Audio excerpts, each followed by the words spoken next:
Here's some behind the scenes stuff that you don't usually see on Black Belt Barrister. So I often receive emails and comments and all sorts of other stuff. In fact, I receive thousands of comments that I can't possibly respond to, and hundreds at the very least of emails every single week that of course I can't always respond to. But I do scan as many as I can, and those that catch my attention I highlight, I flag, I save, or whatever. And sometimes they'll form some sort of use in future videos. And this one particular email is a behind the scenes bit, if you like, that I really felt was more useful on Black Belt Secrets. Here, this is my behind the scenes, my real thoughts, the secrets, the clarity behind everything else that goes on. And so this one particular email pertains to planning control. Now, I'm not a planning specialist barrister. I don't profess to be, but I can explain the law, and I can very clearly say when the law is being breached. Now, just to preface what I'm going to say in this video, because whilst I don't want this to be a legal video, this is a behind the scenes video, so a little bit more relaxed if you like, but nonetheless, the law is relevant here.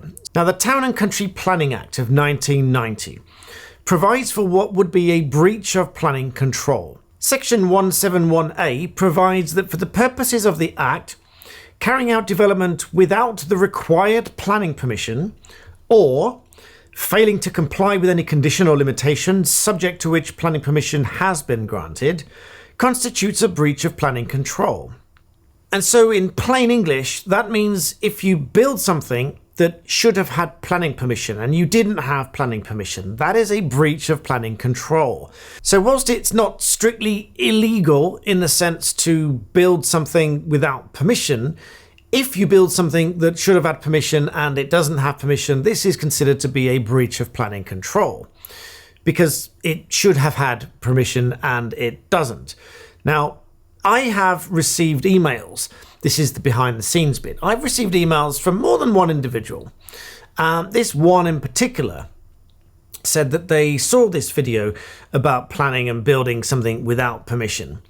They said that they were the former chair of a planning committee and seemed to be pushing the idea that it is perfectly fine to build what you want, wait to see whether you're told to stop doing it or that what you're doing is illegal, or that you've then subsequently put a planning in and that's been refused and you're told to take it down and reinstate the grounds as they were before. Now, whilst it is true that it is not a criminal offence to build something without the requisite planning permission, and it's not illegal per se in that sense, it would be a breach of planning control if you build something without the required permission. And then all sorts of things can happen, as you've seen in this Ingram Moore case, where they built an extra wing on this property and then tried to get retrospective planning permission. And that's what this email really is talking about, from they who claim to be the former chair of a planning committee. Now, the concern that I've got here is if someone were sitting as the chair of a planning committee and is pro allowing people to build whatever they want without the planning permission, then this is only going to encourage and result in more cases like this that end up being turned upside down, which may very often result in a planning enforcement notice or a stop notice or some kind of conditions notice, either of which could stop the work immediately, make them tear it down and restore the grounds to as they were before, as has happened in this Ingram Moore case. And this is going to cost everybody money, time, stress, hassle. And so my default guidance on this, as I say, I'm not a planning specialist, but my default guidance on this over on Black Belt Barrister, because I'm trying not to make this too much of a legal video, but my overall guidance on this is don't do it without the permission.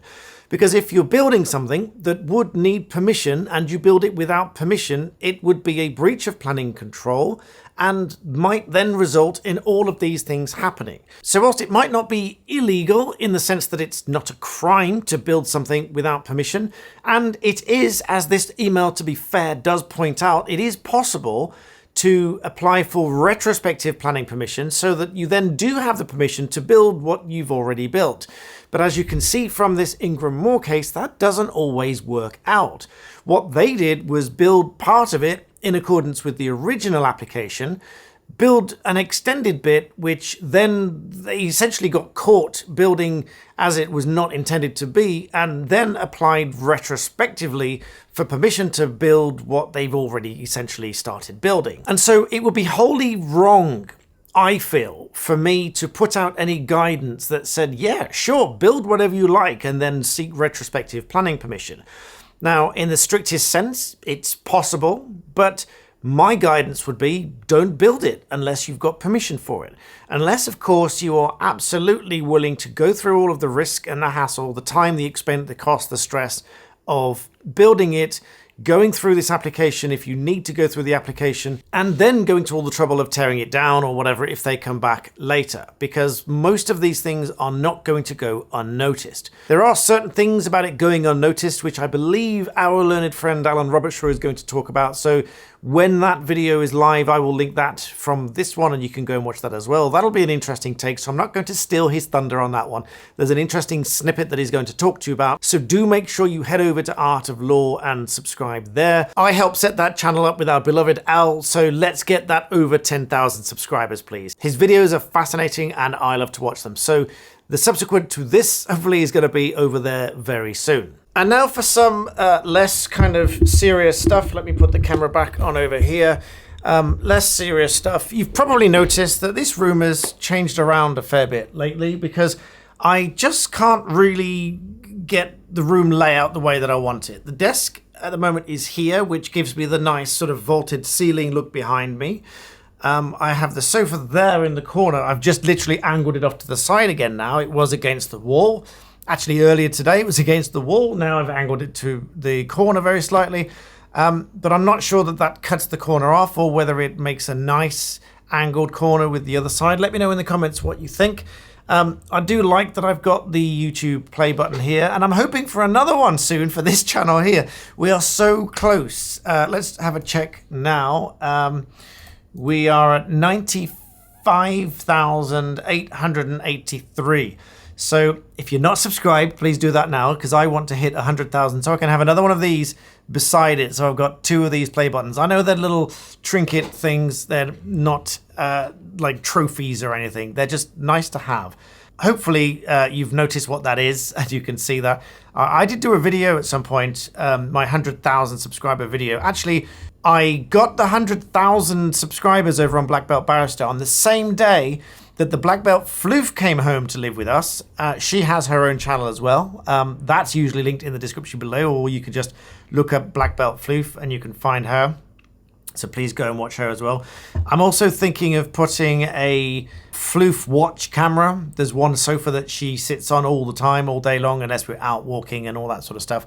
So I might put a Floof cam watching her. What do you think? Would you like a Floof cam so that you can see her during the day? And I'm generally interested to share more of my thoughts with you here on this channel. Sometimes a rant, sometimes a bit of wisdom that I've picked up from somewhere else. And some of these behind the scenes things, because you don't always see these. These emails that come in, some of them criticizing the videos, even from people that ostensibly hold or have held positions of authority. And even then, I still don't agree with what they say. But sometimes they will be deciding these things or encouraging people, talking to people that they know and say, you know, you might as well do this and do that. Phrases that I've heard before are, for example, I've been battling I have done some planning work before. I say I'm not a specialist, but that doesn't stop me from doing some work if it's relatively straightforward. And so one such case, I was drafting, and the person on the other side said, and I quote, "I work for the local authority on the planning department, so I know the rules, I know the system, and I'm going to get this through."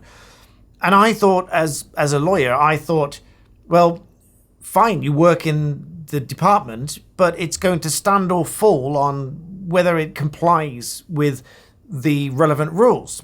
And, you know, whether it's in keeping with the neighborhood and all those sort of things. If the extension is subservient to the main building. Because that's one of the criteria. In this Ingram Moore case, this building did not look really anything like the house. And the house was relatively modest, given that it was a graded listed building, grade 2, I think, listed building.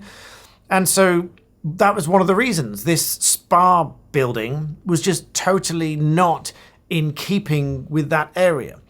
So when some people fairly officiously tell me that my videos are wrong to tell people that they shouldn't build something without permission, that really concerns me. So it really concerns me as to what else are people being told. Are people being told this sort of stuff and they're going along with it because it's from someone in some sort of authority, and then they might end up in difficulty? So, for example, we've had people being given advice on all sorts of different things over the years, only then to take formal legal advice to realize that what they were told was complete nonsense. And only when they've spent some money on formal legal advice, they realize it's nonsense. Anyway, these are my rambling thoughts I'm interested to share with you. So let me know in the comments and I'm happy to chat with you. But anyway, that's one thought that I had to share with you behind the scenes, as it were, an email sort of banked to bring up and talk about here on Secrets. I'm going to fairly colloquially call this channel Secrets. And as always, and I really mean this, I thank you for watching, because I'm so grateful to all of you watching all of my videos on each of my channels, and of course for hitting that subscribe button. And so with that, I'll see you next time.